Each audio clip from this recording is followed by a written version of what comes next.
할렐루야. 예, 반갑습니다. 고린도서 6장 1절에 기록되어 있기를 우리가 하나님과 함께 일하는 자로서 너희를 권하노니 하나님의 은혜를 헛되이 받지 말라라고 경고하고 있습니다. 하나님의 은혜를 헛되이 받지 말라. 하나님 믿고 예수 믿으면서도 하나님의 은혜가 뭔지, 하나님께서 주시는 은혜와 평강이 뭔지도 알고 잊지 못한다면 헛되이 받는 거는 마찬가지예요. 2절 보세요. 2절. 가라사대 내가 은혜 베풀 때에 너를 듣고 구원의 날에 너를 도왔다 하셨으니 보라 지금은 은혜 받을 만한 때요 보라 지금은 구원의 날이로다. 은혜 받을 만한 때고 구원의 날이라고 말씀하셨어요. 오늘 증거되는 말씀을 통해서 여러분들이 하나님으로부터 은혜와 평강을 받는 복된 자들 되시길 원합니다. 이 시간 허락하신 하나님의 말씀은 계시록 1장 4절부터 6절까지입니다. 봉독해 드리겠습니다.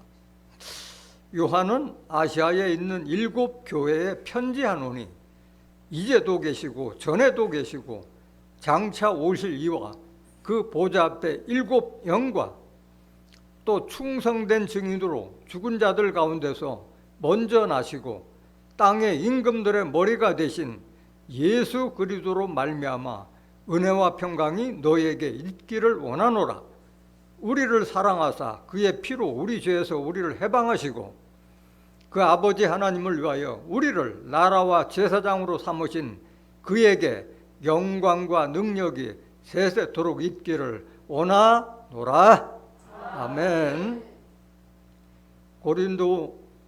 계시록 1장 4절부터 6절까지 봉독해드린 말씀 통해서 보좌 앞에 있는 7 영과 은혜와 평강이라는 제목으로 말씀을 증거하도록 합니다. 보좌 앞에 7 영과 은혜와 평강. 오늘 본문 말씀에서 나와 있지만은 하나님과 그리스도는 아는데 중요한 것은 보좌 앞에 7 영이 포함이 되어 있다는 거예요. 하나님과 예수님과 보좌 앞에 7 영으로 말미암아 우리가 은혜와 평강을 누릴 수가 있다 말하고 있는 거예요. 근데 오늘 하나님 믿고 예수 믿는 사람들이 보좌 앞에 있는 7 영에 대해서 알고 있어요? 모르고 있어요? 모르고 있어요. 계시록 자체를 모르고 있어요. 7 영의 정체가 뭐고 뭐 하는 사람인지 왜 7 영을 통해야만 은혜와 평강을 받을 수 있는지를 알지 못한다는 거예요. 은혜라고 하는 것은 사전적인 의미는 남에게서 받는 고맙고 감사한 신세나 혜택, 이걸 은사라고 하고 다른 말로 말하면 은혜, 다른 말로 말하면 은사 또는 은총이라고 하고 있는 거예요. 내가 무슨 잘해서도 아니고 무조건적인 혜택이고 무조건적인 감사와 고마움으로 받는 거예요.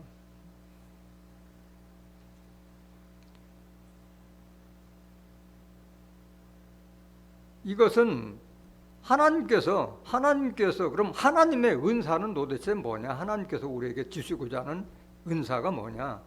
시편 31편 19절 보세요.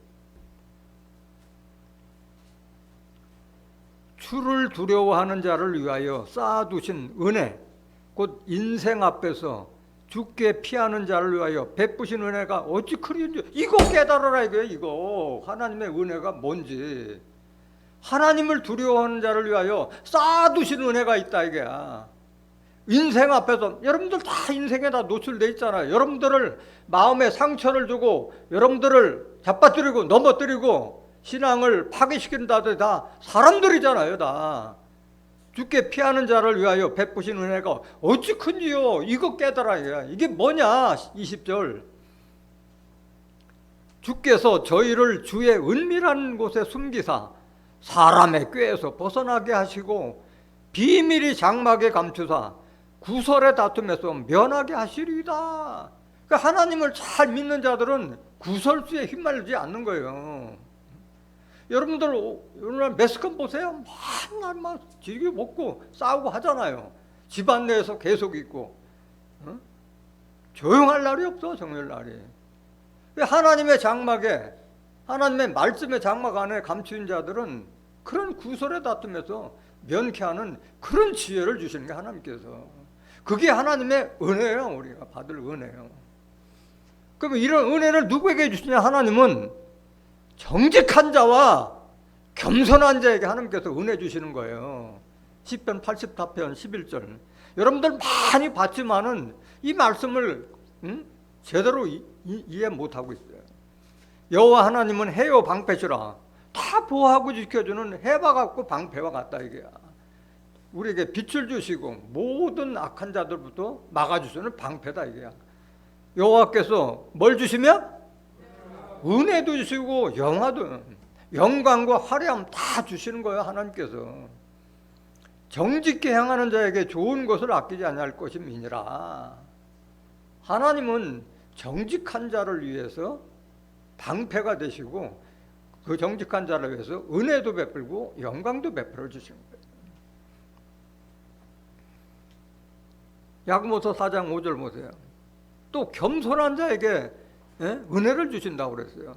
너희가 하나님이 우리 속에 거하게 하신 성령이 시기하기까지 사모한다 하신 말씀을 헛된 줄로 생각하느냐? 하나님이 우리를 시기할 정도로 성령을 전할 그 시기할 정도로 우리를 사랑하시는 거예요. 그러나 더욱 큰 은혜를 주시나니 그러므로 일렀으되 하나님이 교만한 자를 물리치시고 겸손한 자에게 은혜를 주신다 하였느니라. 정직하고 겸손한 자에게 하나님께서 은혜를 베풀고 영광을 베풀어 주는 거예요. 고린도전서 15장 9절 한번 보실까요?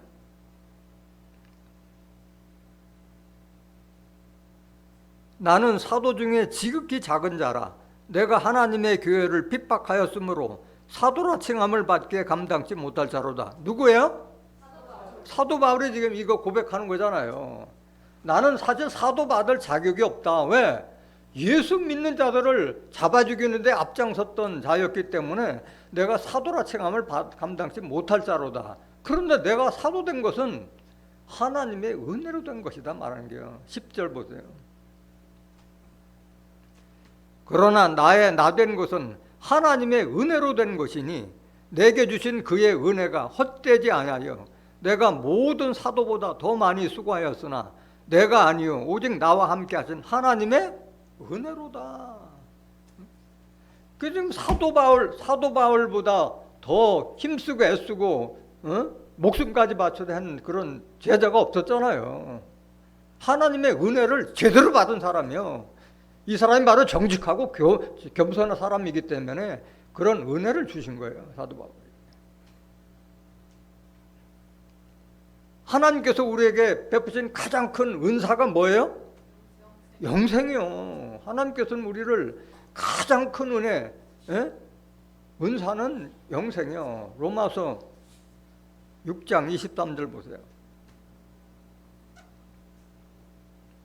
죄의 싹은 사망이요 하나님의 은사는 그리도 예수 우리 주 안에 있는 영생이라. 죄의 싹은 우리를 죄로 인도하는 것은 바로 율법이잖아요. 고린도서 15장 56절에 사망이 쏘는 것은 죄예요. 죄의 권능은 율법이라. 율법이 있는 한 죄를 짓지 않을 수 없고 그 죄 때문에 사망까지 이르는 법이 율법이잖아요.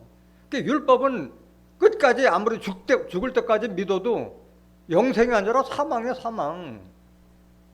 하나님의 은사는 그리도 예수 우리 주 안에 있는 영생. 하나님의 은사는 영생은 예수를 통해서 영생을 얻는 거예요. 예수를 통해서.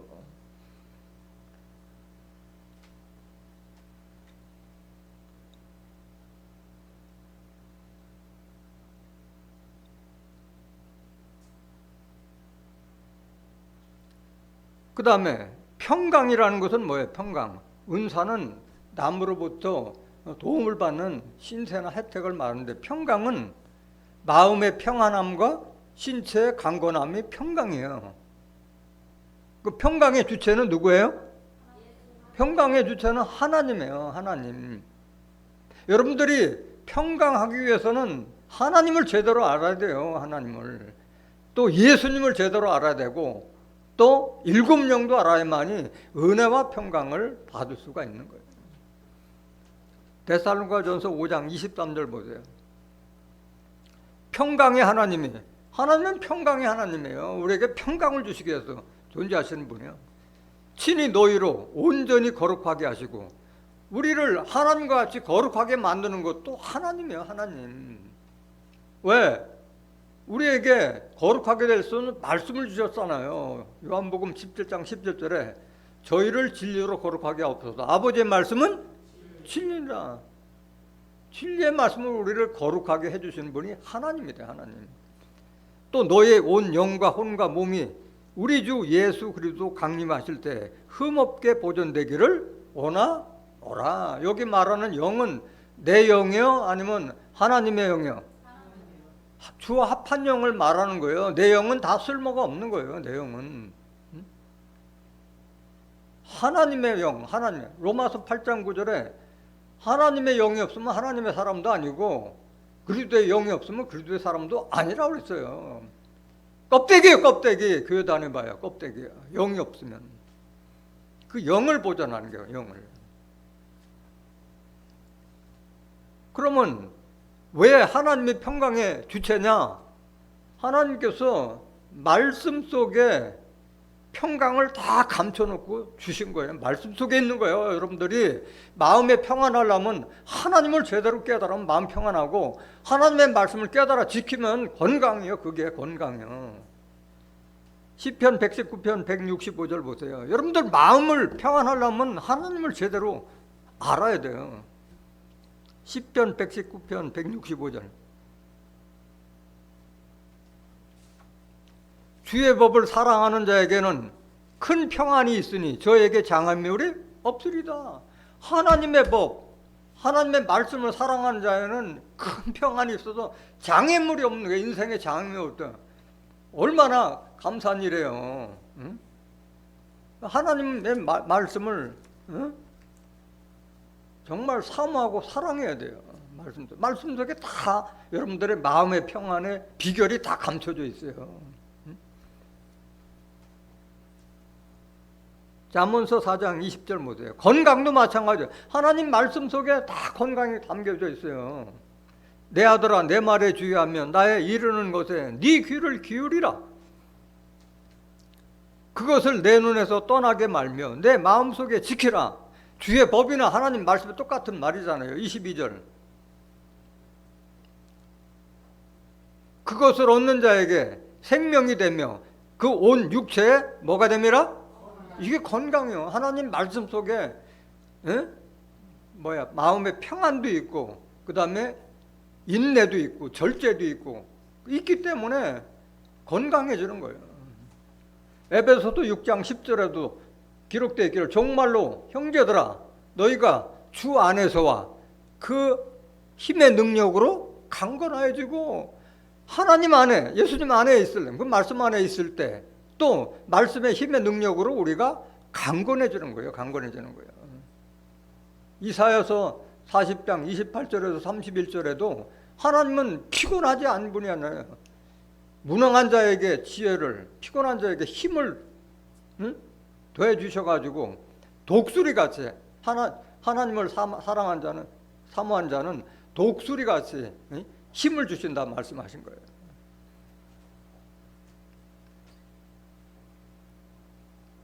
그 여러분들이 마음의 평안을 얻으려면 하나님의 말씀을 알아야 되잖아요. 하나님의 말씀을 아는 곳에서 가야만이 여러분들이 평강을 얻는데, 교회 다닌다고 해서 마음의 평강이 없어요.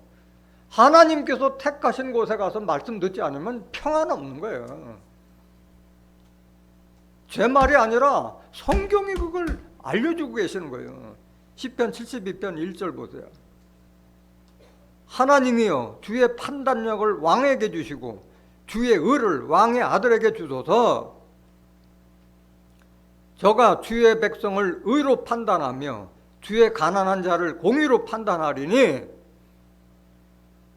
의로 인하여 산들이 백성에게 평강을 주며 작은 산들도 그리하리로다. 산들이 백성에게 평강을 준다고 그랬어요. 산들이. 산이 어떻게 사람들에게 평강을 줘요? 산은 뭘 상징하고 있어요? 교회나 종교단체예요. 에스겔서 6장 3절에 산들아 여호와의 말씀을 들을지어다. 하나님의 백성들이 하나님의 말씀을 들을 수 있는 교회나 종교단체를 산으로 비했는데, 하나님께서 임해서 은혜와 평강을 주시는 그 산에서 말씀을 들어야만이 평강을 얻는 거예요. 그게 어디냐 이게, 그게 어디냐. 그것도 성경에 다 알려줬잖아요. 요엘서 3장 18절 보세요.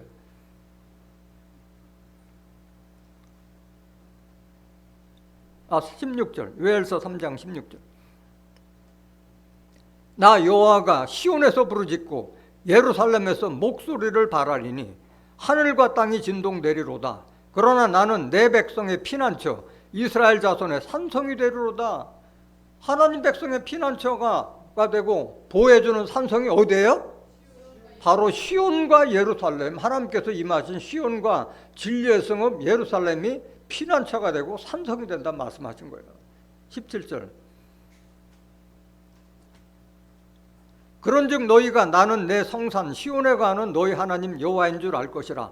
예루살렘이 거룩하리니 다시는 이방 사람이 그 가운데로 통행하지 못하리로다. 예루살렘에서 하나님의 진리의 말씀을 듣는 자만이 거룩해질 수 있는 거예요. 그들만 보여주는 거예요. 18절. 그날에 산들이 단 포도주를 떨어뜨릴 것이며 작은 산들이 저주를 흘릴 것이며 유다 모든 시내가 물을 흘릴 것이며 여호와의 전에서 샘이 흘러나와서 씻김 골짜기에 되리라. 여기 포도주, 젖, 물 다 뭐 상징한 거예요? 하나님의 말씀을 상징하고 있잖아요. 하나님의 말씀. 이게 바로 시온과 예루살렘에서 말씀이 나온다. 하나님 말씀이 나온다 말씀하는 거예요. 성경이 이렇게 기록되어 있기 때문에 영안을 뜨지 못하면은 100번 성경을 읽어도 무슨 뜻인지도 모르고 알 수가 없는 거예요. 여러분들이 평강을 얻기 위해서는 말씀을 알아야 되네. 말씀 속에 모든 지혜가 다 감춰져 있다고 그랬잖아요. 잠언서 3장 1절 보세요.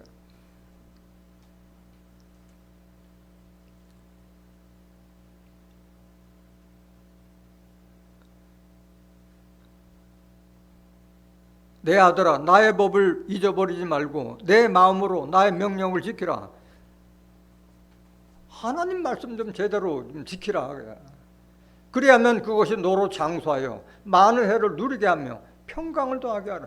장수하고 싶으면 오래 살고 싶고 평강을 얻기 위해서는 하나님 말씀도 제대로 알고 지켜서 행하는 자가 되라 말하는 거예요. 15절. 잠언서 3장 15절. 17절. 3장 15절. 지혜는 진주보다 귀하니 너의 사모하는 모든 것으로 이에 비교할 수 없도다. 하나님의 지혜는 뭐 진주나 모든 보화보다 더 값지기 때문에 비교할 수 없다 이게.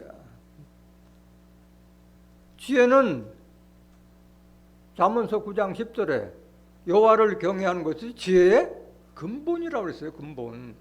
그러면 내 생명에 해가 더하리라. 16절.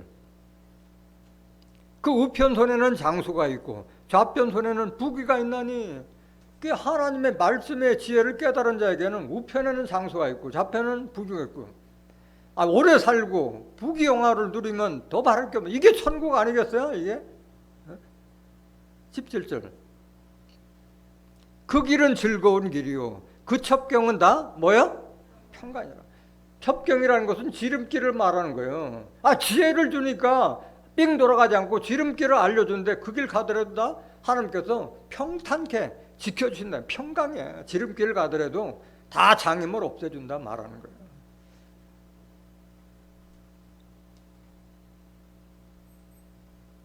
하나님은 누구에게 또 평강을 주시느냐? 하나님의 말씀을 아는 자들하고 마음속에 중심이 딱 서 있는 자들, 마음의 심지가 곧은 자들에게 평강을 주세요. 이사야서 26장 3절 보세요.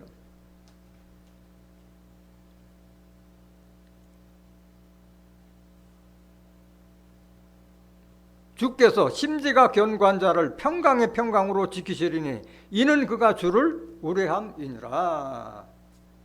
그래서 내가 평강이 없다면 내 중심이 흔들리지 않나 자기를 돌아봐야 돼요. 심지 마음의 중심에서 어떠한 환난과 고난이 있더라도 욥과 같이 인내하면서 하나님을 의지하는 자에게 평강으로 하나님께서 지켜주시는 거예요. 조금 힘들면 넘어졌다, 숨었다가 비틀거리면 평강이 없잖아요. 다 극복해야지. 로마서 2장 9절 보세요.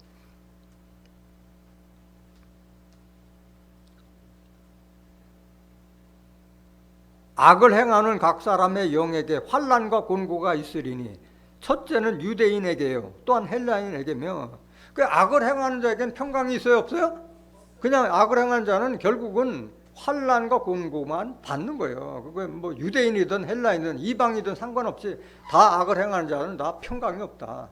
그럼 누가 평강을 누리느냐? 10절. 선을 행하는 각 사람에게는 영광과 존귀와 평강이 있으리니 첫째는 유대인에게요, 또한 헬라인에게라. 선을 행하는 자에게 하나님께서 영광도 주시고 존귀도 주시고 평강도 주신다 말하시는 거예요. 죽을 때까지 교회 다녀도 하나님 믿고 예수 믿어도 평강을 얻지 못하는 자들이 있어요. 누구냐? 거짓 선지자들 따라간 자들은 죽을 때까지 다녀도 평강이 없어요. 미혹당하고 마는 거예요. 영혼 탈탈 털리고 다 미혹당하는 거예요. 에레미야 6장 12절 보세요. 근데 사람들이 영안을 뜨지 못하니까 거짓 목자인지 참 목자인지 분별하지 못하기 때문에 평강이 없는 거예요. 여호와께서 말씀하시되 내가 그 땅 거민에게 내 손을 펼 것인즉 그들의 집과 전지와 아내가 타인의 소유로 이전되리니. 큰일 난 거 아니겠어? 집도 뺏기고 토지 다 뺏기고 아내까지도 뺏기는 이런 심판을 당한다 이게. 누가 이런 걸 당하느냐? 바로 거짓 선지자가 이걸 당한다 말하는 게 13절 보세요. 이는 그들이 작은 자로부터 큰 자까지 다 탐남하며 선지자로부터 제사장까지 다 거짓을 행함이라.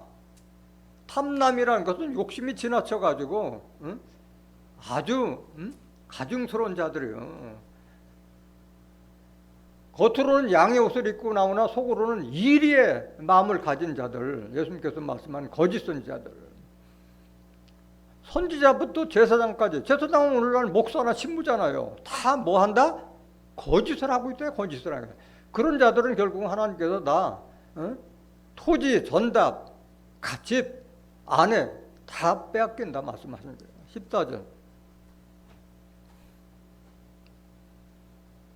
그들이 이 거짓 선지자일수록 평강을 더 외쳐요. 오늘 뭐 평강 찬송가 백날 불러봐야 마음의 평강이 있나?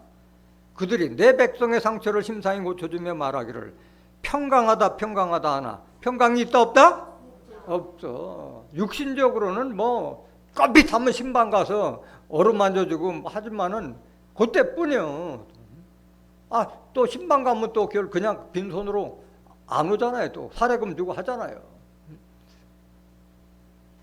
마음엔 입으로는 평강 외치는 평강이 없는 거예요. 왜? 하나님의 말씀을 줘야 되는데 하나님의 말씀이 없기 때문에 떠나면 그뿐이에요. 잠시 그때 말 한마디로 그냥 잠기 유래될 뿐이고 또 가면 허전하고 공허한 거예요. 아무것도 남는 게 없는 거예요. 15절 보세요. 그들이 가증한 일을 행할 때 부끄러워하였느냐? 아니라 조금도 부끄러워 아니할 뿐 아니라 얼굴도 부끄러운 줄도 몰라 이런 짓 하면서도. 그러므로 그들이 엎드러지는 자와 함께 엎드러질 것이라 내가 그들을 벌하리니 그때 그들이 거꾸러지리라. 누구 말이야? 하나님께서 이렇게 경고하고 있는데도 하나님 말씀 모르니까 그 거짓 선지자들이 이런 가증한 짓을 계속하고 있는 거예요. 16절. 여호와께서 이같이 말씀하시되 너희는 길에 서서 보며 옛적 길 곧 선한 길이 어디인지 알아보고 그리로 행하라. 좀 선한 길을 찾아서 하라는데 그 외면하는 거예요. 너희 심령이 평강을 얻으리라 하나 선한 길을 가야만 평강을 얻는데 그들의 대답이 우리는 그리로 행치 않겠노라 하겠으며 하나님과 정반대 일을 가니까 평강이 없고 다 심판받는 거예요. 17절.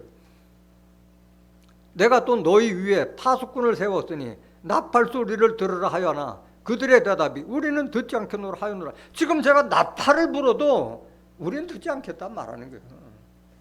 쇠기야 경일게야. 귀를 막고 있으니까, 눈을 감고 있으니까 보지도 못하고 듣지도 못하는 거예요. 이사야서 57장 19절 한번 보세요.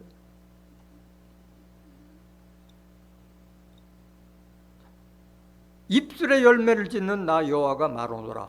먼 데 있는 자에게든지 가까운 데 있는 자에게든지 평강이 있을지어다.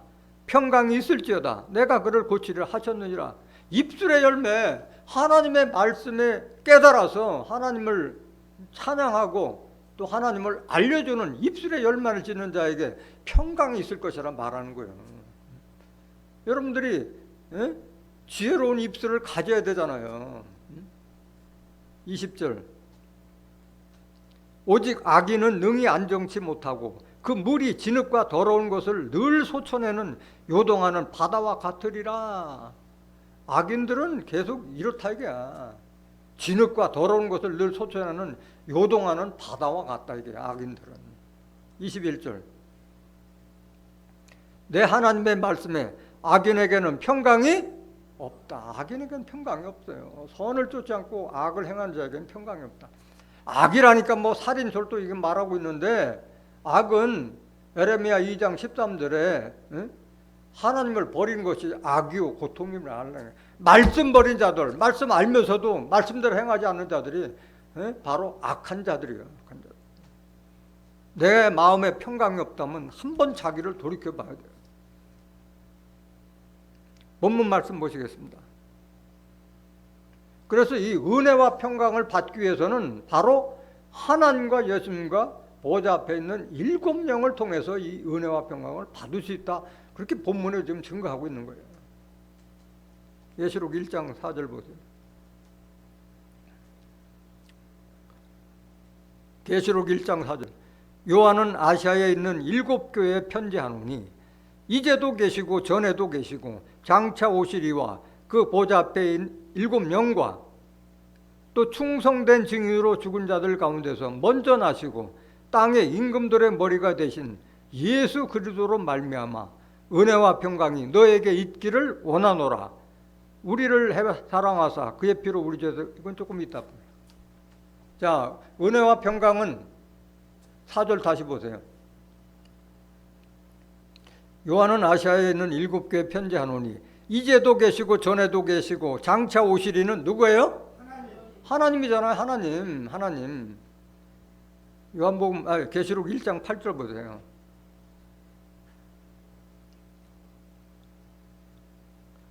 주 하나님이 가라사대 나는 알파 오메가라. 이제도 있고 전에도 있었고 장차 올 자여 전능한 자라 하시더라. 계시록 22장 13절에도 나는 처음이요 나중이요 시작과 끝이요 알파 오메가라 말씀하셨잖아요. 그래서 하나님으로부터 은혜와 평강 받는 건 이미 앞에서 다 증거 드렸잖아요. 더 이상 말할 필요가 없잖아요.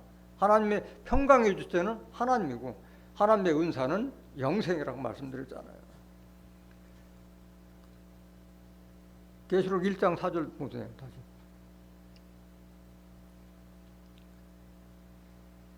이제도 계시고 전에도 계시고 장차 오시리는 하나님인데 그 가운데 누가 있느냐? 보좌 앞에 있는 7명인데 이건 좀 나중에 설명드릴게요. 왜 나중에 설명드리라는 건 이따 설명드리겠습니다. 그 다음에 누구냐? 5절.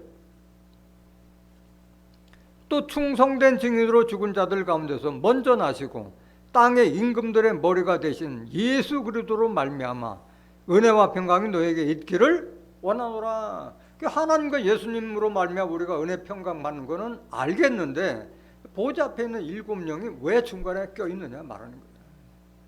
보좌 앞에 있는 7명은 정체가 도대체 뭐냐 모르고 있단 말하고 있는 거예요.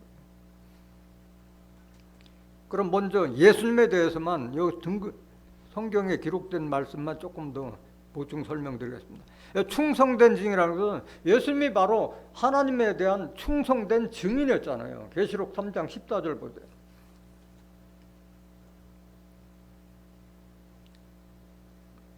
라오디게아 교회의 사제에게 편지하기를 아멘이시오 충성되고 참된 증인이시오 하나님의 창조의 근본이시니가 가라사대.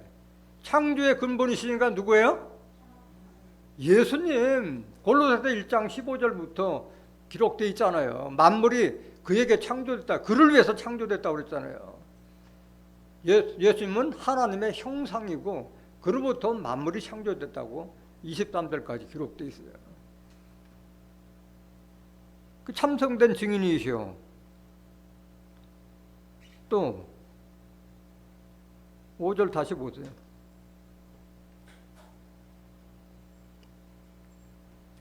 1장 5절 충성된 증인으로 죽은 자들 가운데서도 먼저 나시고, 예수님은 죽은 자들 가운데서 가장 먼저 부활하셨잖아요. 고린도전서 15장 20절 20절 보세요. 그러나 이제 그리스도께서 죽은 자 가운데서 다시 살아 잠자는 자들의 첫 열매가 되셨도다. 그래서 제일 먼저 부활하신 분이 예수님이잖아요. 죽은 자 가운데 제일 먼저 죽은 자들 가운데 먼저 나시고 땅의 임금들의 머리가 되신, 땅의 임금들의 머리예요. 우리 믿는 자들의 다 머리요. 예수님은 머리고 우리는 그의 지체예요. 지체. 에베소서 5장 23절 보세요. 이는 남편이 아내의 머리됨이 그리스도께서 교회의 머리됨과 같음이니 그가 친히 몸에 굳으시라. 교회에서 머리는 예수님이요. 예수님이 안 계신다. 예수님은 지금 뭘로 계세요? 영으로 계세요. 예수님의 영의 말씀이 없으면은 그건 교회도 아닌 거예요. 교회도 아닌 거예요. 머리 돼요. 여러분들이 누구까지 살아야 돼요? 머리 대신 예수 그리스도까지 살아야 돼요. 에베소서 4장 15절에 너희는 사랑 안에서 참된 것을 하여 그에게까지 자랄지라. 그는 우리의 머리시라 말씀하셨잖아요. 여러분들이 다 예수까지 자라기를 하나님과 예수님은 바라고 계시는 거예요.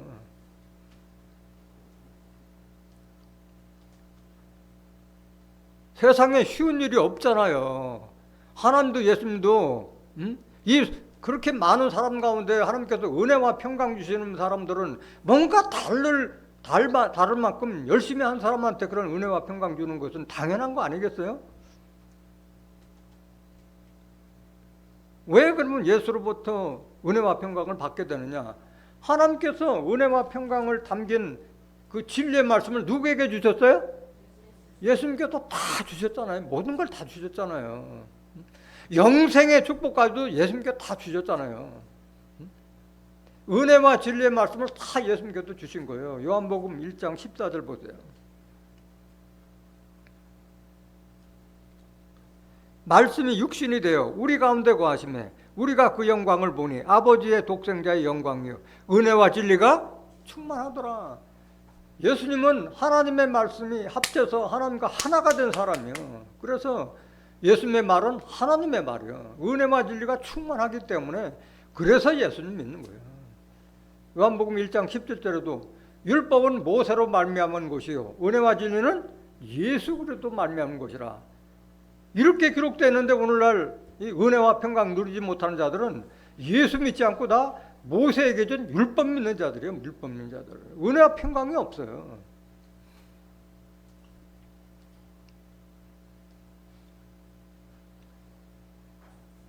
영생도 예수님한테 다 주셨잖아요. 요한복음 3장 35절 보세요. 아버지께서 아들을 사랑하사 만물을 다 그 손에 주셨네요. 천지 만물 창조를 예수님을 위해서 창조하셨다고 그랬잖아요. 만물을 다 주셨고 모든 심판의 권세, 영생의 권세까지도 다 예수님께 주신 거예요. 하나님께서는. 36절. 아들을 믿는 자는 영생이 있고 아들을 순종치 아니하는 자는 영생을 보지 못하고 도리어 하나님의 진노가 그 위에 머물러 있느니라. 그래서 우리가 예수님을 믿는 것이 이런 은혜와 영생의 축복을 받기 위해서 예수님 믿는 거잖아요. 그래서 예수님은 우리에게 이런 은혜와 평강을 주시기 위해서 기꺼이 십자가를 지신 분이잖아요. 우리를 죄와 사망으로 인도하는 율법에서 해방시키기 위해서 십자가 지신 분이잖아요. 로마서 5장 17절 보세요. 한 사람의 범죄를 인하여 사망이 그 한 사람으로 말미암아 왕노로 하였은즉 더욱 은혜와 의의 선물을 넘치게 받는 자들이 한 분 예수 그리스도로 말미암아 생명 안에서 왕노로 타리로다. 한 사람의 범죄를 인하여 사망이 그 한 사람을 말미암아 왕노로 타니 누굴 말하는 거예요? 아담으로 말미암아 죄가 이 세상에 들어와서 사망이 왕노로 되는데 예수님 한 분으로 말미암아 우리가 생명 안에서 왕노로 타는 그런 축복을 주신 거예요. 예수님께서. 18절. 그런즉 한 범죄로 많은 사람이 정죄에 이르는 것 같이 의의 한 행동으로 말미암아 많은 사람이 의롭다 하심을 받아 생명에 이르렀느니라. 19절. 한 사람의 순종치 아니함으로 많은 사람이 죄인 된 것 같이 한 사람의 순종하심으로 많은 사람이 의인이 되리라. 예수님께서 십자가 지심으로 말미암아서 많은 사람이 죄인이에요, 의인이에요? 의인이 되리라 했잖아요. 의인. 오늘날 죄인이라고 하는 자들은 이 그리스도의 보혈의 가치를 모르고 있는 거예요. 예수님께서 왜 십자가 졌는지도 모르고 있는 거예요. 의인되게 하기 위해서, 죄와 사망의 법에서 해방돼서 의인되게 하기 위해서 십자가 졌는데도 죄인이라 하고 있는 거예요. 왜? 말씀을 듣지 못하니까. 거짓 선지자들 밑에서 이 진리의 말씀 듣지 못하니까 거기서 그냥 계속 죄인이면 죄인인가 보다 아멘하고, 종이면 종인 줄 알고 아멘하는 거예요. 20절. 율법이 가입한 것은 범죄를 더하게 하려 함이나 그러나 죄가 더한 곳에 은혜가 더욱 넘쳤나니. 율법은 범죄를 계속 더한 거예요. 갈라디아 3장 19절에도 율법은 범법함을 위해서 만드는 거라고 그랬잖아요. 죄가 더한 곳에 은혜. 그 많은 죄가 있는데 그 은혜를 받게 되면 많이 죄 범한 자들이 더 큰 은혜 받는 거잖아요. 죽을 수밖에 없는 자들이 예수님의 십자가 지심으로 더 큰 은혜를 받은 거잖아요. 21절 보세요.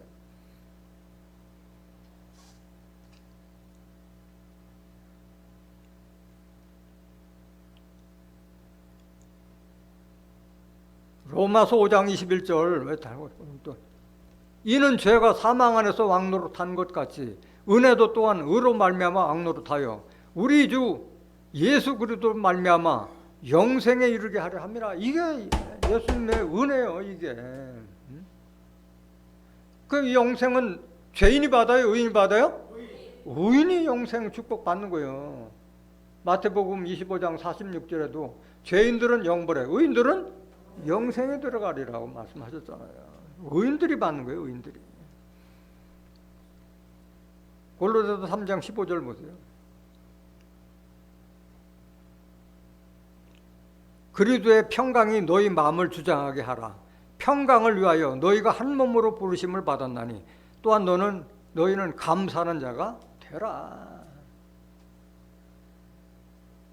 예수님께서 주시는 평강이 우리 마음을 주장하라.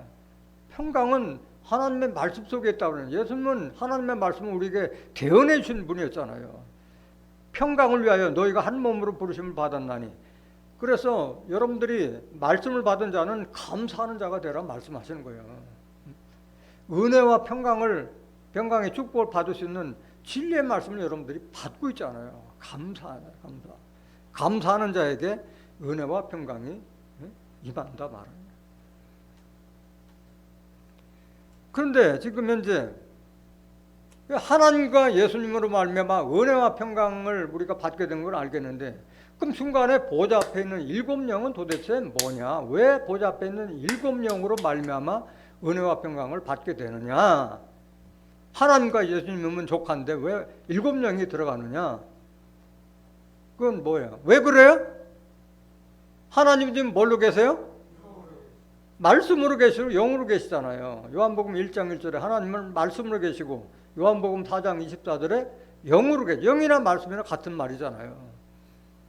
요한복음 6장 63절에 살리는 것은 영이요 육은 무익하니라. 내가 너에게 이른 말이 영이요 생명이라. 예수님이 하나님께 받은 말씀이 바로 영이고 그 말씀 속에 생명이 들었다. 영생에 이를 수 있는 생명의 말씀이 하나님 말씀 속에 감추었다 말하는 거잖아요. 그럼 또 예수님은 지금 뭘로 계세요? 고린도서 3장 17절에 주는 영이시니 주의 영이 계신 곳에는 자유함이 있느니라. 하나님은 처음부터 말씀으로 계신 분이고 예수님도 우리에게 이 하나님께 받은 말씀을 3년 동안 전파하시고 지금 돌아가시고 지금 우리에게 성경만을 남겨두고 돌아가셨잖아요. 안 계시잖아요. 그럼 사람에게 하나님의 뜻과 예수님의 말씀을 가르쳐주는 매개체가 있어야 될 거 아니겠어요? 그래서 바로 그 매개체 역할하는 사람들이 바로 보좌 앞에 있는 7명이에요. 육신을 가진 사람이란 말하고 있는 거예요. 육신을 가진 사람. 사람을 통해서 하나님도 뜻을 이루는 거잖아요. 하나님께서 다 하실 것 같으면 뭐할로 예수님을 택하고 뭐할로 보좌 앞에 있는 7명을 택하냐고. 혼자서 다 하시면 되는 건데. 영으로 계시기 때문에 말씀을 주셔서 말씀 받은 자가 그 사명을 감당하기 때문에. 그래서 예수님이 탄생하기 전 구약시대는 은혜와 평강은 하나님으로 말미암아 은혜와 평강을 누릴 수가 있었고 예수님이 탄생된 이후부터 예수님이 하나님께서 예수님께 말씀 준 이후부터는 은혜와 평강이 하나님과 예수 그리스도 말미암아 은혜와 평강을 누리게 되고 앞으로 예수님은 지금 안 계시고 계시록의 심판과 환란이 있을 그 시기에는 바로 하나님과 그리스도를 알게 해주는, 다른 말로 말하면 성경을 통해서 하나님과 예수님의 은혜와 평강을 알게 해주는 매개체 역할을 하는 사람이 바로 보좌 앞에 7명이다. 깨닫기 원합니다. 사람이 하는 거예요. 사람이 그 역할을 하기 위해서 보좌 앞에 7명. 그러니까 아무리 하나님과 예수님께서 은혜와 평강을 베풀고 싶어 하더라도 보좌 앞에 있는 7명을 알지 못하면 은혜와 평강이 있어요? 없어요? 알지도 못하는데 뭘 받아? 없어요. 없어. 그만큼 보좌 앞에 있는 7명이 중요하다는 말씀이에요. 그럼 보좌 앞에 있는 7명은 그럼 누구냐? 그거 설명드리기 전에 그 성경적으로 좀 알아보겠습니다. 데살로니가 후서 1장 2절 보세요.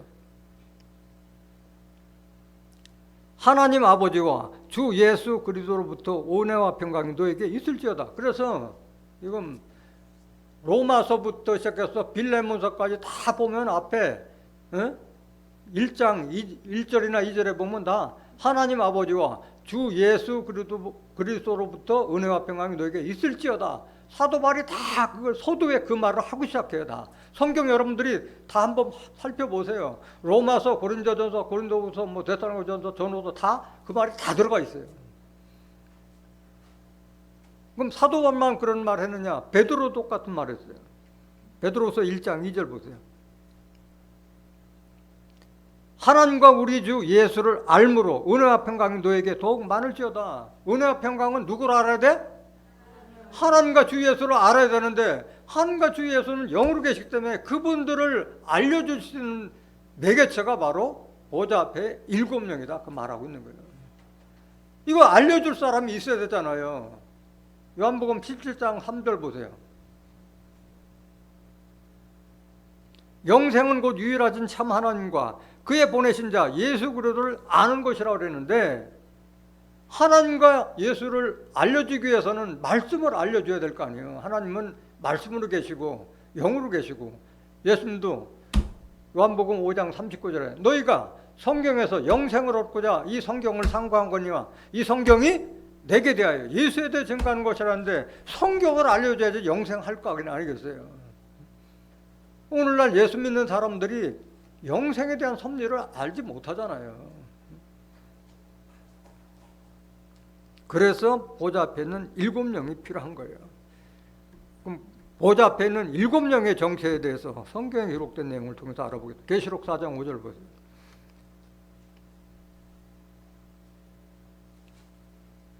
보좌로부터 번개와 음성과 내성이 나고 보좌 앞에 7등불 켠 것이 있으니 이는 하나님의 7 영이라. 지금 계시록 4장 1절에 보면 하늘 문을 열어서 보호자에 대한 구성에 대해서 지금 알려주고 계시는 거예요. 그 중에 일부예요. 오늘 말씀은 보호자로부터 번개와 음성과 내성이 나고 보호자 앞에 7등불 켠 것이 있으니 이는 하나님의 7 영이라. 그러니까 7등불이나 7영은 같은 말이에요. 같은 말. 7등불이나 영이다. 같은 말이에요. 그래서 지금 보호자 앞에 7등불을 켰다고 하는 것은 보좌 앞이기 때문에 보좌는 누구를 상징하고 있는 거예요? 하나님을 상징하고 있잖아요. 보좌 앞에 있는 일곱 영이기 때문에 일곱 등불이고 일곱 영이라 했기 때문에 이 등불은 세상을 향해서도 비치지만은 등불이 켜짐으로 보좌를 비춰주는 거예요. 보좌를 깨닫는 거예요. 하나님을 깨닫는 거예요. 보좌를. 일곱 등불 켠 것이니 이건 일곱 영이라고 그러는데 그럼 일곱 영 정체는 뭐냐? 계시록 5장 6절 보세요.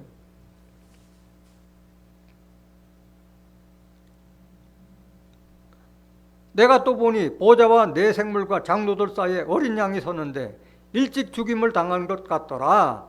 일곱 뿔과 일곱 눈이 있으니 이 눈은 온 땅에 보내심을 입은 하나님의 일곱 영이더라. 지난 시간에 설명드렸잖아요. 네 생물과 장로들. 네 생물과 장로들과 같은 엄청난 중요한 사명을 감당하는 자들이 바로 이 보좌 앞에 있는 일곱 영이에요. 일곱 영. 근데 보좌와 네 생물과 장로들 사이에 어린 양이 서는데 일찍 죽임을 당한 것보다 누굴 상징하는 거예요? 예수님을 상징한 거예요. 부활 예수의 영을 받은 사람을 말하고 있는 거예요. 예수님이 아니라. 예수님의 일찍 죽임을 당했는데 예수님은 뭘로 부활했어요? 영으로 부활하셨잖아요. 그 영을 받은, 말씀을 받은 사람을 상징하고 있는 거예요. 그 사람한테 일곱 뿔과 일곱 눈이 있으니 이 눈은 온 땅에 보내심을 입은 하나님의 일곱 영이라. 여기 보면 일곱 뿔이 있고 일곱 눈이 있고 일곱 영이라 하는데 뿔은 권세자를 상징하는 거잖아요. 짐승도 뿔 가진 짐승들은 권세가 있잖아요. 힘이 있잖아요. 눈은 뭘 상징했어요? 이사야서 29장 10절에 눈은 선지자를 상징해요. 그러니까 이건 온 땅에 보내심을 입은 하나님의 일곱 영이더라. 하나님의 말씀을 받은 선지자를 일곱 뿔, 일곱 눈, 일곱 영으로 비유한 거예요. 그러니까 뿔이나 눈이나 영은 같은 말씀인 거예요. 깨닫기 원합니다. 그러니까 지혜로운 바로 부활 예수의 영을 받은 사람과 같이 예수님과 같이 지혜로운 선지자를 상징하고 있는 거예요. 그래서 보좌 앞에 있는 일곱 영은 혼자 하는 것이 아니라 반드시 어린 양, 그 네 생물과 장로들 사이에 있는 죽임을 당한 그 어린 양과 같은 사람과 함께 행동하는 거예요. 함께 일심동체나 마찬가지인 거예요. 잠언서 9장 1절 보세요.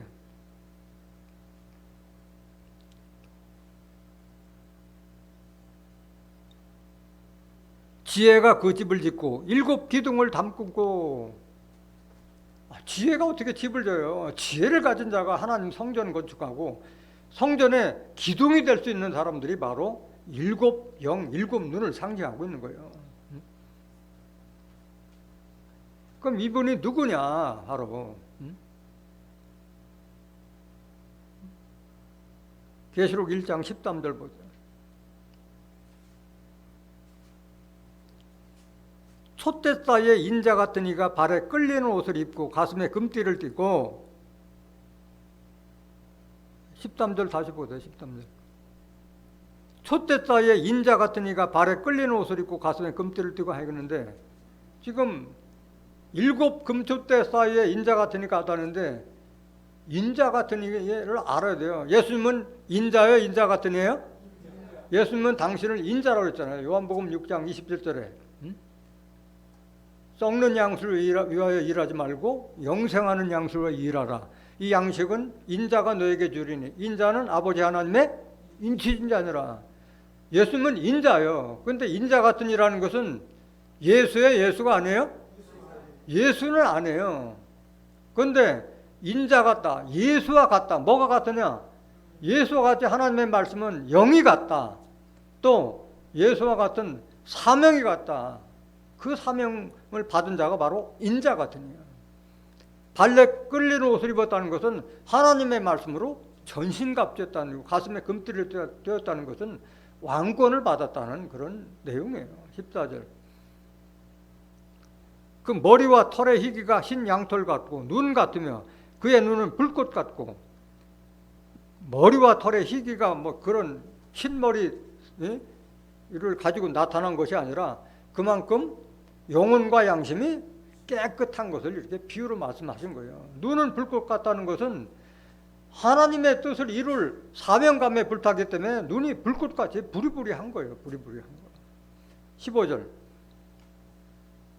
그의 발은 풀매에 단련한 빛난 주석 같고 그의 음성은 많은 물소리와 같으며, 풀매에 단련한 빛난 주석 같기 때문에 거칠 것이 없는 거예요. 밟히면 다 멸망이야, 멸망.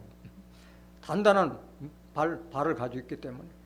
음성은 많은 물소리 같으며, 하나님의 음성이 물소리 같다는 계시록 14장 2절에 하나님 말씀은 물소리도 같고 뇌성도 같고 검은 구 타는 자의 검은 구 소리 같다고 말씀하셨잖아요. 하나님의 말씀 가진 자예요. 16절. 그 오른손에 7별이 있고, 그 오른손은 누구 손이요?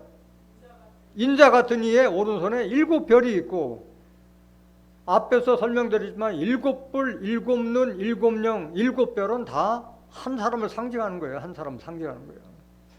그 인자 같은 이에 7별이 있다. 별은 뭘 상징하고 있어요? 선지자를 상징하고 있는 거예요. 다니엘서 12장 3절에 많은 사람을 옳은 데로 인도하는 자는 하늘의 별과 같이 빛나리라 말씀하세요. 예수님은 12제자 있었지 7제자 데리고 있지 않았잖아요. 인자 같은 이는 이렇게 지혜로운 7 선지자를 거느리고 있는데요. 오른손에 7별이 있다는 것은 내 손 안에 잡혀 있다. 다 좌지우지 하는 거예요. 다 장악되어 있다. 일심동체가 됐기 때문에 오른손에 있다고 말하는 거예요. 어떻게 별을 잡을 수가 있겠어요? 별과 같은 지혜로운 사명자를 말하는 거죠. 그 입에서 좌우에 날선검이 나오고, 그래서 이 인자 같은 이와 함께한 7별은 입에서 날선검이 나오고, 검은 뭘 상징했어요? 하나님의 말씀을 상징했잖아요. 에베소서 6장 17절에 성령의 검을 가진 자, 히브리서 4장 12절 13절에 하나님의 말씀을 가진 자가 바로 이 인자 같은 이와 그 오른손에 있는 7별이 다 그런 말씀을 가지고 검이 나온다고 그래요. 그 얼굴은 해가 힘있게 비치는 것 같더라. 왜? 지혜를 받았기 때문에.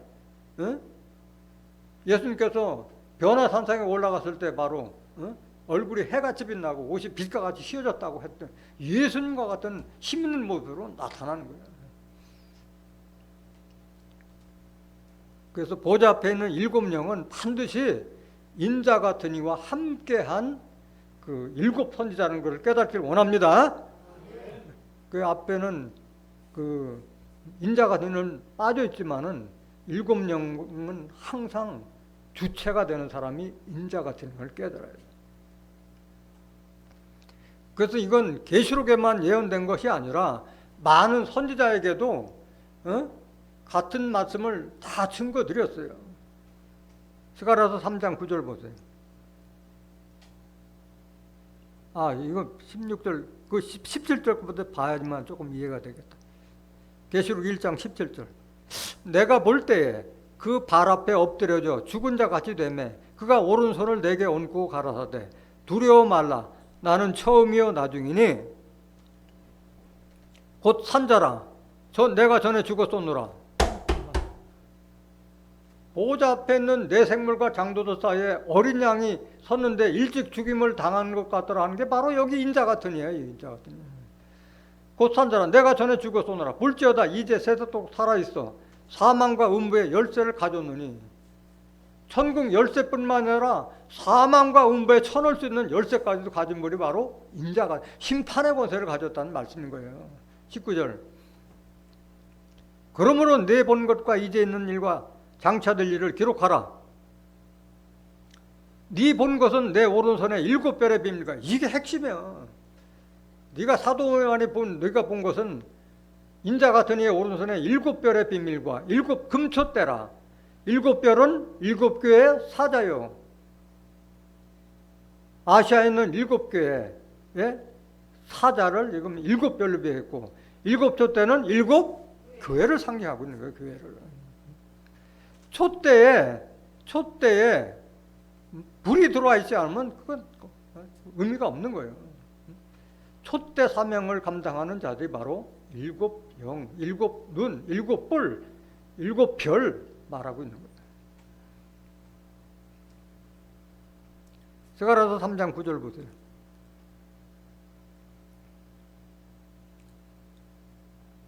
만군의 여호와가 말하노라. 내가 너 여호수 앞에 세운 돌을 보라. 한 돌에 일곱 눈이 있느니라. 내가 새길 것을 새기며 이 땅의 죄악을 하루에 지하리라. 한 돌에 일곱 눈이 있는데 이게 실상의 비유예요? 비유잖아요. 예수님은 무슨 돌? 사도행전 4장 11절 예수님은 건축자들의 버린 머릿돌이라 그랬는데 여기 보면 한 돌에 일곱 눈이라 했어요. 한 돌은 시온에 세운 한 돌을 말하는 거예요. 일곱 눈이 있다는 건 일곱 선지자를 건드렸다는 말이에요. 한 돌. 예수님이 돌로 비했기 때문에 이 돌은 돌이요 사람이요? 사람이요 사람. 한 돌에 일곱 눈 사람이요. 이사야서 28장 16절 보세요. 이 한 돌을 알아야지 한 돌을. 이사야서 28장 16절. 그러므로 주 여호와께서 가라사대 보라 내가 한 돌을 어디에 두어? 시온에 두. 하나님 계신 시온에 한 돌을 두었다 이게야. 기초를 삼았노니 곧 시험한 돌이요 귀하고 견고한 기초돌이라. 그것을 믿는 자는 급절하게 되지 아니야. 급잘 맞아 죽지 않는다 이게야. 시온의 한 돌을 믿는 자는.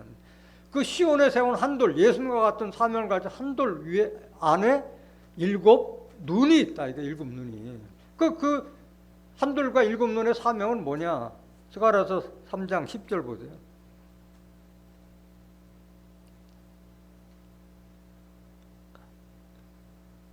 아, 3장 9절, 3장 9절. 만군의 여호와가 말하노라. 내가 너 여호수 앞에 세운 돌을 보라. 한 돌에 일곱 눈이 있느니라. 내가 새길 것을 새기며 이 땅의 죄악을 하루에 지하리라. 엄청난 사명자잖아요. 새길 것을 새긴다는 것은 하나님의 말씀을 그 한 돌과 일곱 눈에게 다 주었다 말하는 거예요. 하나님의 말씀을 마음속에 신비에 새겨주신 거예요. 그래서 이런 자들은 이 땅의 죄악을 하루에 제하리라. 죄악을 하루에 제해버린다. 하루에 제할 필요도 없어. 한 시간이면 되고 성경 몇 구절만 하면 죄악에서 다 벗어나잖아요. 로마서 8장 1절에서 2절만 알아도 다 벗어나는 거잖아요. 해방시켰는데. 그런 권세를 가진 분이요. 한 돌에 일곱 눈은. 또 스가랴 선지자에게 순금등대와 일곱 등잔에 대해서 말씀하세요. 스가랴서 4장 7절 보세요. 큰 산아 네가 무엇이냐? 네가 수룹바벨 앞에서 평지가 되리라. 그가 머릿돌을 내어놓을 때 무리가 외치기를 은총은총이 그에게 있을지어다 하리라 하셨고, 큰 산, 종교단체를 다 부수는 것이 바로 수룹바벨이에요. 산은 종교단체라고 그랬잖아요. 교회나. 수룹바벨의 평지가. 수룹바벨은 이스라엘이 바벨론에서 포로됐을 때 고레스 왕의 은총을 입어서 다시 와서 예루살렘을 증거한 그 유다 총독이 바로 수룹바벨인데, 수룹바벨을 빙자한 종말의 사명자를 수룹바벨을 빙자한 거예요. 그가 뭘 내놓아요? 머릿돌을 내놓는다는 것은 바로 머릿돌 대신 예수님을 증거한다. 대언하는 대언의 사명자예요. 그래서 무리가 외치기를 은총이 그에게 있을지어다. 이게 예수님의 은총의 마지막 종말의 사명자예요. 은총이요. 은총. 8절. 여호와의 말씀이 또 내게 임하여 가라사대 수룹바벨의 손이 이전의 지대를 놓았은즉 그 손이 또한 그것을 마치려 하셨나니 만군의 여호와께서 나를 너에게 보내신 줄을 네가 알리라 하셨느니라. 그 수룹바벨, 영적 수룹바벨이 하나님의 전 천국 건설도 수룹바벨에서 이루어지고 그걸 마치는 것도 바로 수룹바벨이에요. 시작과 끝이 바로 수룹바벨 손에 달렸다. 만군의 여호와께서 나를 너에게 보내신 줄을 네가 알리라 하셨느니라. 그때 가서야 알게 된다 말이에요. 10절. 작은 일의 날이라고 멸시하는 자가 누구냐? 이 일곱은 바로 스가랴서 4장 1절에서 2절에 나오는 순금등대의 일곱 등잔을 가르쳐요. 등대가 있어도 등잔이 없으면 등불을 밝히지 못하잖아요.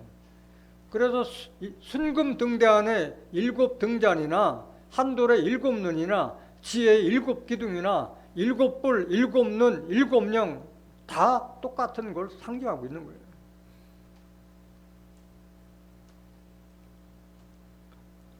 멸시하는 자들은 어떻게 돼요? 놀라고 마는 거예요. 사도행전 13장 41절 보면 멸시하는 자들은 다 놀라고 다 망하는 거예요. 이런 일이 수룹바벨이 하나님의 성전을 건축한다는 이런 말, 멸시하는 자들 다 놀라고 망한다. 알려줄지라도 믿지 않는 자들 다 망한다 그랬어요. 그러면 머릿돌을 내놓는 사명자는 도대체 누구냐? 예수님이 직접 증거하셨어요. 예수님께서 십자가 지시기 전에 직접 나를 대신해서 내 말을 알려줄 분이 나타날 것을 다 증거하고 돌아가셨어요. 요한복음 16장 12절 보세요.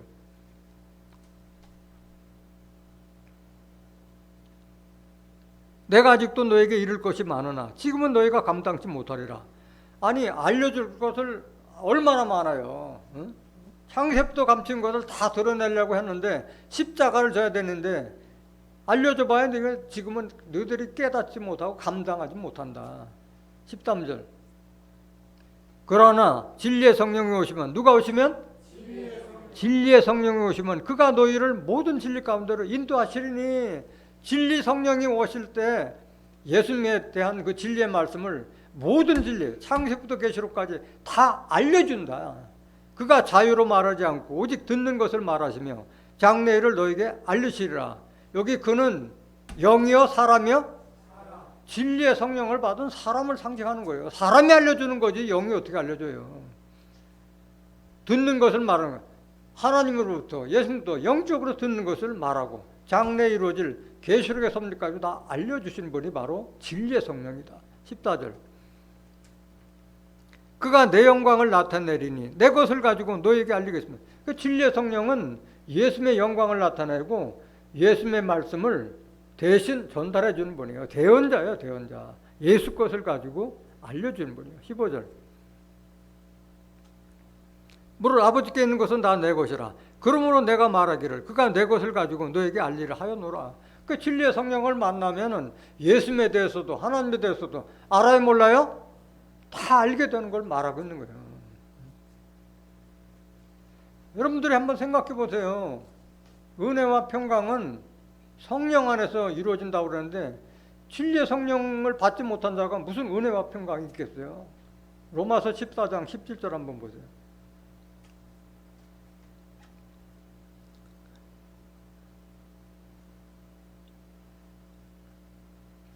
하나님의 나라는 먹는 것과 마시는 것이 아니야. 오직 성령 안에서 의와 평강과 희락이라. 천국이 이렇다 이게야. 천국이 성령 안에서 의와 평강과 희락인데 성령을 받아야 될 거 아니에요. 진리의 성령을 받아야 될 거 아니에요. 성령 진리의 말씀 안에서 평강과 희락을. 성령은 다른 말로 말하면 뭐예요? 요한일서 5장 7절에 증거하는 성령이니 성령은 진리나. 진리가 성령이고 성령이 하나님 말씀인 거잖아요. 하나님 말씀 안에서 의도, 평강도, 기쁨과 즐거움도 누릴 수 있는 게 이게 천국이라고 말하고 있는 거예요. 진리의 성령을 받지 못하면 평강 없는 거예요. 기쁨도 즐거움도 없는 거고. 이사야서 9장 6절 보세요. 이는 한 아기가 우리에게 낳고 한 아들을 우리에게 주신 바 되었는데 그 어깨에는 정사를 메었고 그 이름은 기묘자라 모사라 전능하신 하나님이라 영존하시는 아버지라 평강의 왕이라 할 것임이라.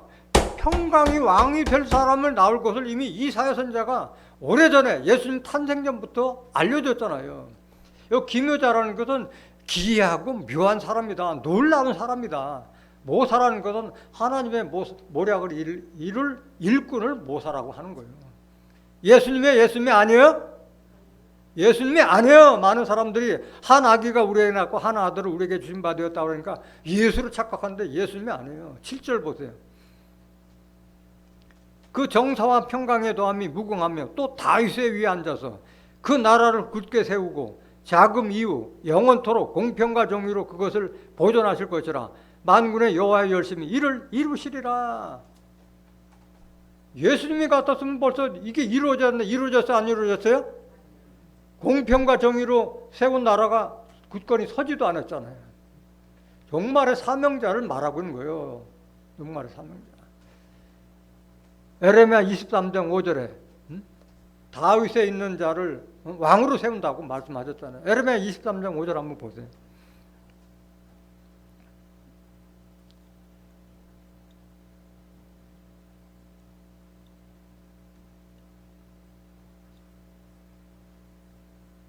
나 여호와가 말하노라. 보라, 때가 이르리니 내가 다윗에게 한 의로운 가지를 일으킬 것이라. 그가 왕이 되어 지혜롭게 행사하며 세상에서 공평과 정의를 행할 것이며 했잖아요.